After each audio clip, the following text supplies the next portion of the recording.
तालीम को फिक्स करें, अपनी कैबिनेट में कम से कम 50% औरतों को लेकर आएँ। इलेक्टोरल रिफॉर्म्स, पोलराइजेशन जो हमारी सोसाइटी में बहुत ज़्यादा हो रही है उसकी तरफ काम करना चाहिए। ये मैं बिल्कुल डिसएग्री करता हूँ ये वेस्टर्न कॉन्सेप्ट से।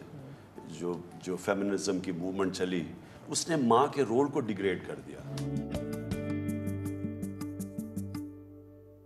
जो मैसेज हैं वो शायद उनको वोट ही ना देते अगर वो फेमिनिज्म की फेवर में बहुत ज़्यादा बातें करते। जो उनकी हिस्ट्री है विमेन फ्रेंडली लेजिस्लेशन को ब्लॉक करने की, वो तशवीशनाक है कि शायद लोगों ने इस चीज़ को मिस इंटरप्रेट किया है। उनका विमेन एम्पावरमेंट के बारे में जो व्यू है वो काफ़ी प्रिमिटिव किस्म का है।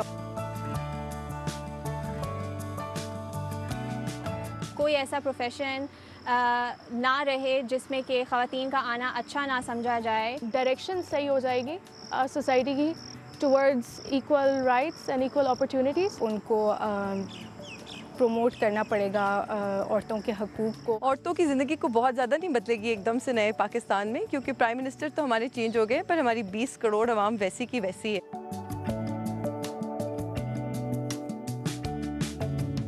यूथ को और एक ऐसी क्लास को पॉलिटिक्स में मोबिलाइज़ किया जो कि पहले इलेक्टोरल प्रोसेस या पॉलिटिकल प्रोसेस से बहुत दूर थे। बहुत proactive as a person, as a leader. जो एक चीज़ जिस पे उनको अपना इम्प्रेशन इम्प्रूव करने की ज़रूरत है वो है विमेन राइट्स और विमेन एम्पावरमेंट। उनके ऊपर कोई भी प्रूवन करप्शन का केस नहीं है, बल्कि एज सच कोई ऐसी मेजर एलिगेशन भी नहीं है। हेट मॉन्गरिंग को अपोज नहीं करते या वो उसके लिए एक प्रॉपर स्टैंड नहीं लेते। कि अगर हिंदुस्तान की लीडरशिप तैयार है, हम बिल्कुल तैयार हैं कि हम अपने ताल्लुकात बेहतर करें।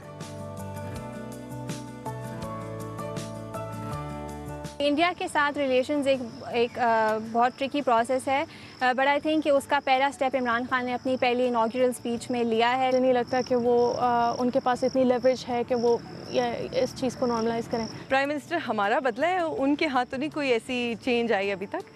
चीज़ें बिल्डअप हो रही हैं, वो आते साथ 5 साल में टू एक्सपेक्ट कि वो एकदम ठीक हो जाएंगी, दैट वुडंट बी राइट।